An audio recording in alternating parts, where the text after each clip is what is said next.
संसद के मानसून सत्र में छात्र आंदोलन और प्रदर्शनकारियों पर कथित पुलिस कार्रवाई को लेकर सत्ता पक्ष और विपक्ष के बीच टकराव लगातार बढ़ता जा रहा है। बुधवार को गृह मंत्री अमित शाह ने विपक्ष को खुली चुनौती देते हुए कहा कि सरकार हर मुद्दे पर चर्चा के लिए तैयार है, लेकिन विपक्ष पहले सदन को चलने दे। वहीं लोकसभा में नेता प्रतिपक्ष राहुल गांधी ने शाह के बयान पर पलटवार करते हुए छात्रों पर कथित गोलीबारी और लाठीचार्ज के आदेश को लेकर सीधे सवाल खड़े किए। गृह मंत्री अमित शाह ने कहा कि सरकार आज दोपहर 3 बजे से चर्चा शुरू करने के लिए तैयार है। उन्होंने कहा कि वह खुद सदन में बैठेंगे, सभी सांसदों को सुनेंगे और अगले दिन दोपहर 3 बजे चर्चा का जवाब देंगे।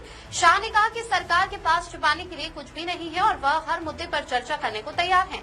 शाह ने विपक्ष पर संसद की कार्यवाही बाधित करने का आरोप लगाते हुए कहा कि वह सत्र शुरू होने के बाद से रोज संसद आ रहे हैं और अपने चैम्बर में मौजूद रहते हैं, लेकिन विपक्ष दोनों सदनों को चलने नहीं दे रहा है।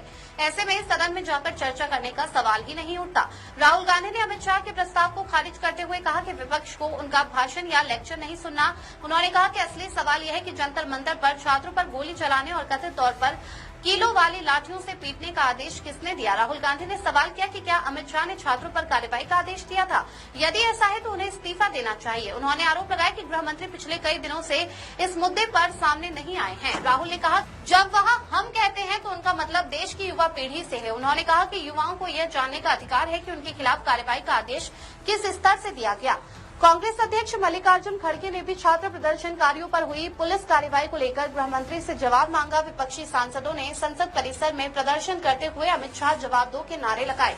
पाल ने झारखंड में छात्रों के आंदोलन के दौरान हुई पुलिस कार्रवाई का भी मुद्दा उठाया और विपक्ष की कथित चुप्पी पर सवाल खड़े किए। उन्होंने कहा कि देश की जनता अब देख रही है कि वास्तव में चर्चा से कौन भाग रहा है।